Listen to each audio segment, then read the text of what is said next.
UP में उपचुनाव को लेकर कभी भी तारीखों का ऐलान हो सकता है। ऐसे में सभी पार्टियों ने कमर कस ली है। बीजेपी ने भी कल रात दिल्ली में एक बड़ी बैठक के बाद बड़ा फैसला लिया। फैसला उम्मीदवारों को लेकर, फैसला सहयोगियों के साथ सीट शेयरिंग को लेकर। दरअसल उम्मीदवारों के ऐलान के मामले में बीजेपी सपा और बसपा से पीछे चल रही है। कहा जा रहा था कि इसके पीछे सहयोगियों के साथ सीट शेयरिंग पर बात न बन पाना बड़ी वजह है। वहीं ये चुनाव बीजेपी के लिए साख का सबसे बड़ा सवाल है। ऐसे में बीजेपी हर एक्सरसाइज के साथ विरोधियों की रणनीति को भी गौर से देख रही है।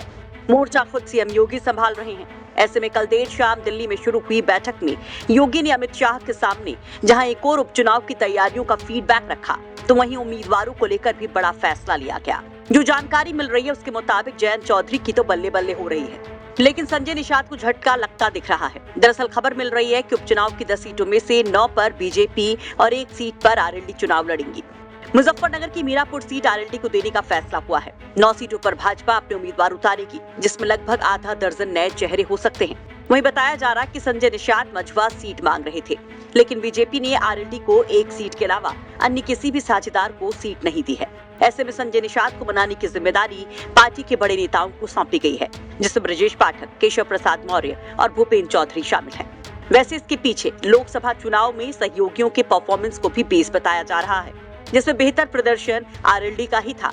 ओम प्रकाश राजभर, संजय निषाद तो अपने बेटों को भी नहीं जिता पाए थे।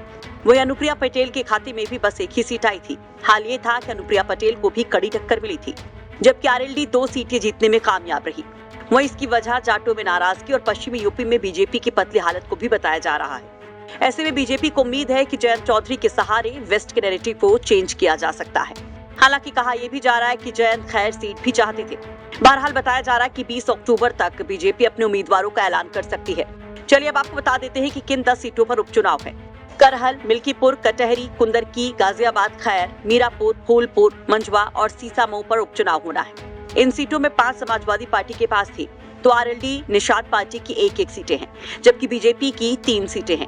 लेकिन लोकसभा चुनाव में जिस तरह से समाजवादी पार्टी ने बीजेपी को हैरान परेशान किया, उसे देखते हुए उपचुनाव योगी आदित्यनाथ के लिए एक बड़ी अग्नि परीक्षा मानी जा रही है। वहीं हरियाणा चुनाव के नतीजे आने के कुछ घंटे बाद ही समाजवादी पार्टी ने 6 सीटों पर प्रत्याशियों के नाम का ऐलान भी कर दिया था, जिसमें 4 सीटों पर पिछड़े और दलित उम्मीदवार उतारे गए, जबकि 2 पर मुस्लिम चेहरों को जगह दी गई। वहीं सपा ने भी फूलपुर सीट पर उम्मीदवार घोषित कर सहयोगी कांग्रेस को बड़ा झटका दिया था, क्योंकि सीट को लेकर कांग्रेस तगड़ी दावेदारी कर रही थी और यहाँ पर भी गठबंधन में अभी भी सीट शेयरिंग को लेकर मामला फंसा ही बताया जा रहा है। लखनऊ से कुमार अभिषेक की रिपोर्ट, यूपी तक।